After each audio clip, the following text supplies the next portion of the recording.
I only said yes because no one better has asked yet. My fiancée told her best friend, I can always divorce him if someone better comes along. My cousin was getting her hair done in the same salon and heard everything. She sent me the recording. I didn't say a word. Just waited until she got home, walked over, and took the ring off her finger. She froze. 2 days later, she was at my door in her wedding dress, begging me to talk. I've never considered myself particularly lucky in relationships.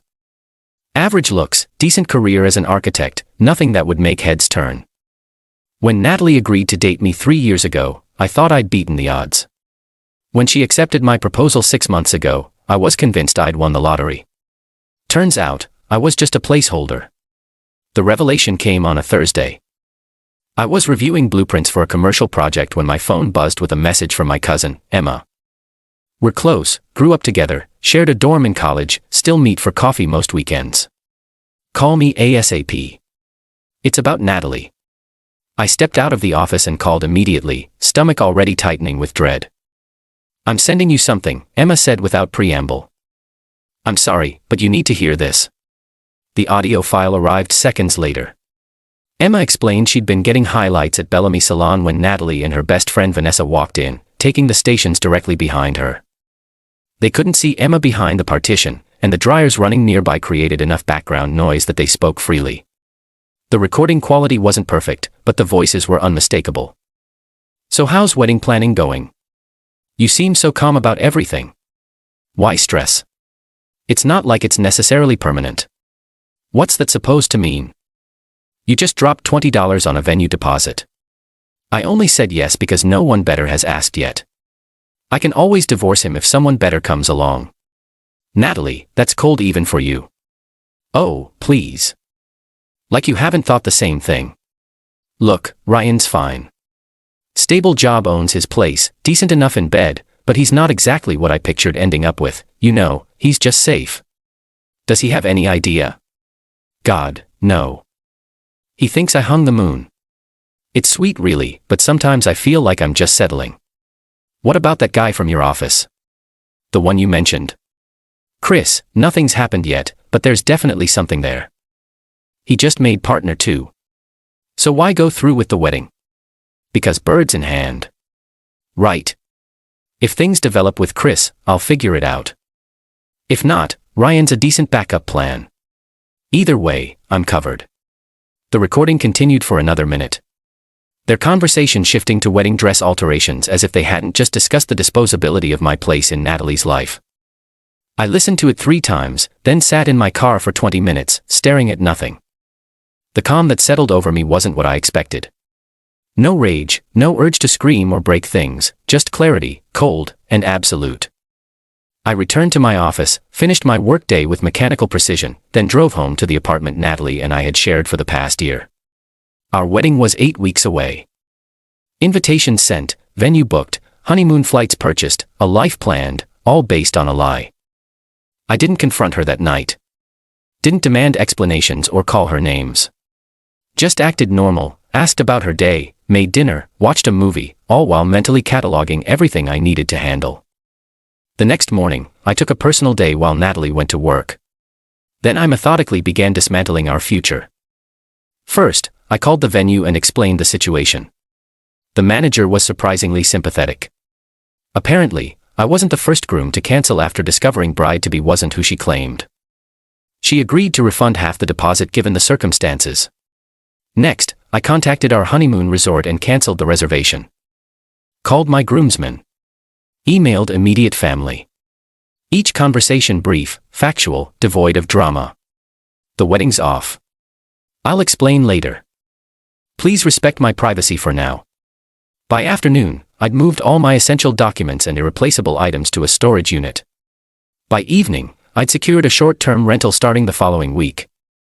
Everything executed with the same focused efficiency I bring to my architectural projects. When Natalie came home that evening, nothing appeared unusual. I'd made her favorite pasta, opened a bottle of wine, she chatted about work drama, mentioned alterations for her wedding dress, complained about the seating chart. After dinner, as we sat on the couch with our wine, I finally spoke the first honest words of the evening. Let me see your ring for a minute. She looked confused, but extended her hand. The 2-carat diamond sparkled under the living room light. 3 months of my salary on her finger. I took her hand gently, slid the ring off, and placed it in my pocket. "What are you doing?"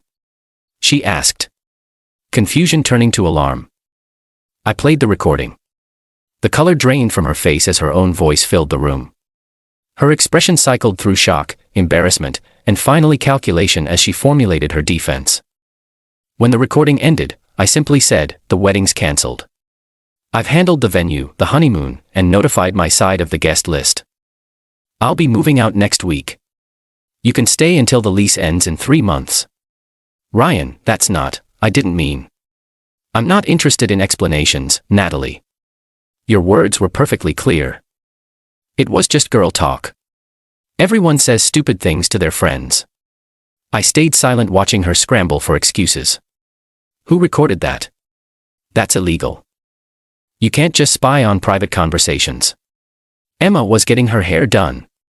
You didn't notice her. One-party consent is legal in this state." Natalie's tactics shifted rapidly from denial to anger, to tears, a manipulative cycle. I recognized from smaller conflicts throughout our relationship when nothing worked, she finally resorted to the truth. "Fine. Maybe I do have doubts. That's normal. Everyone has doubts before a wedding. Doubts are normal. Seeing me as a placeholder until something better comes along isn't." I stood up, ending the conversation. "I have an early meeting tomorrow. Good night." She slept at Vanessa's that night. I changed the passcode on my phone and enabled 2-factor authentication on all accounts. Natalie had always known my passwords, trust that now seemed dangerously naive. The next day passed without contact. I assumed she was strategizing, gathering allies, preparing her counter-offensive. I was right. On day 2, the barrage began. First came the phone calls from Natalie, from her parents, from mutual friends who'd only heard her version. I let everything go to voicemail, responding only to texts with brief factual messages. Yes. The wedding is cancelled. No. This isn't open for discussion. I'll arrange to collect my things next weekend. Her mother called 7 times, leaving increasingly hostile messages about commitment and working through problems and the cost of cancellations. I saved each one without responding. That evening, as I was finishing dinner in my quiet apartment, the doorbell rang. Through the peephole, I saw Natalie wearing her wedding dress, makeup streaked with tears, clutching a small bouquet of what appeared to be hastily gathered flowers from the grocery store across the street. It was both pathetic and calculated. The ultimate visual guilt trip. If I opened the door, neighbors would see a crying bride pleading with her cold-hearted fiancé. Maximum emotional leverage. I didn't open the door. She rang again, knocked, called my phone repeatedly. Eventually, she sat down in the hallway, wedding dress pooling around her, and began talking loudly enough for me to hear through the door. "Ryan, please. I know you're in there. I made a terrible mistake. I didn't mean any of it. I love you. Please just talk to me." I recorded her performance from inside, documenting the manipulation for my own sanity. After 30 minutes, a neighbor finally emerged and asked her to leave. I heard her explain through theatrical sobs that her fiancé was having a breakdown and refusing to talk about their problems. Eventually, she left. The emotional ambush had failed. Later that night, I emailed her. "Don't come to the apartment unannounced again. I'll be collecting my things on Saturday at 10 a.m. If you prefer not to be present, let me know and I'll arrange for someone else to be there." Her reply came within minutes. "You're really throwing away 3 years over one stupid conversation. This isn't like you, Ryan. You've always been understanding. Please, can we just talk in person? No games, no dress, just talking." I responded with the only truth that mattered. The person I was understanding toward doesn't exist. She was a projection of who I thought you were. The real you sees me as a backup plan. I deserve better than that. Saturday came. I arrived with 3 friends to help move my furniture and remaining belongings. Natalie wasn't there. Just a note on the counter and the key to my car, which she occasionally used. The note read simply, "I never meant to hurt you. When you calm down, call me." I threw it away and continued packing. 2 weeks later, I was settled in my new place. Changed my phone number, kept my social media deactivated, focused on work. Natalie's attempts to contact me continued through increasingly creative channels.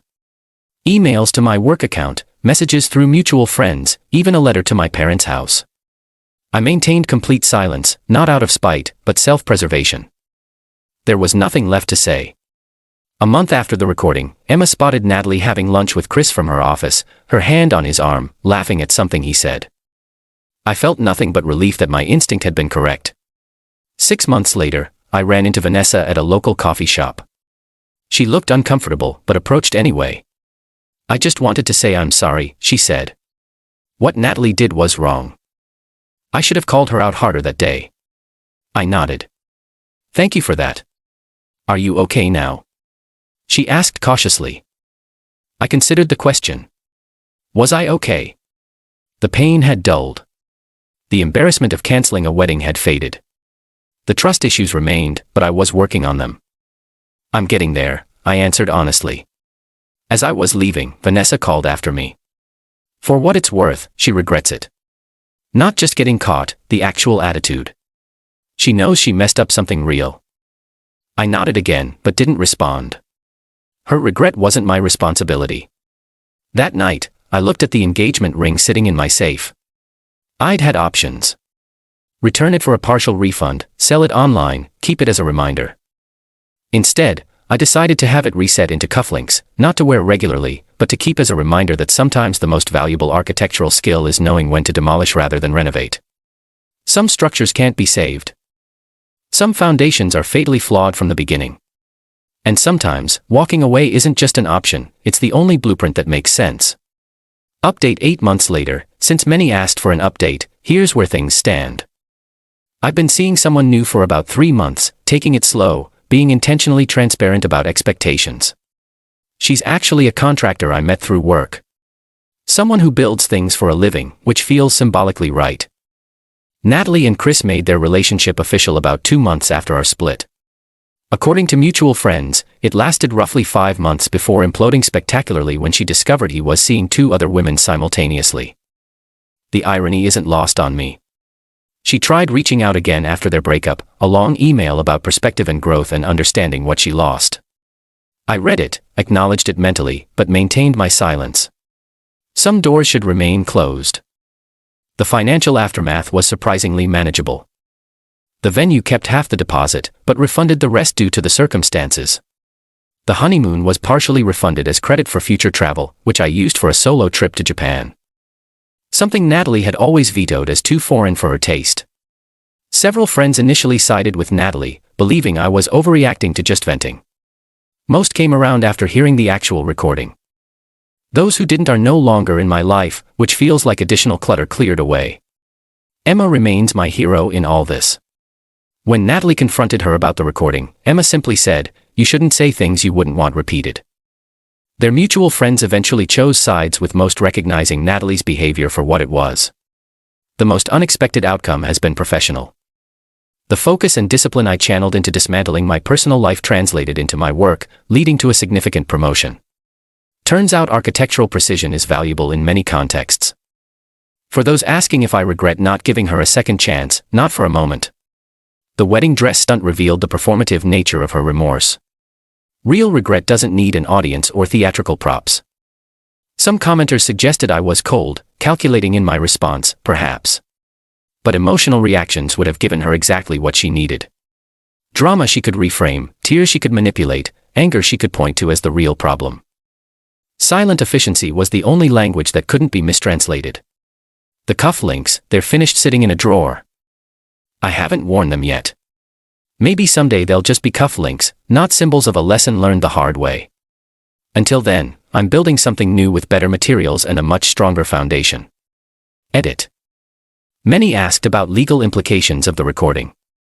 In my state, one-party consent is sufficient for audio recording in public places. A salon qualifies as public, and Emma was party to the conversation by virtue of being within earshot. I consulted with an attorney before making any decisions based on the recording.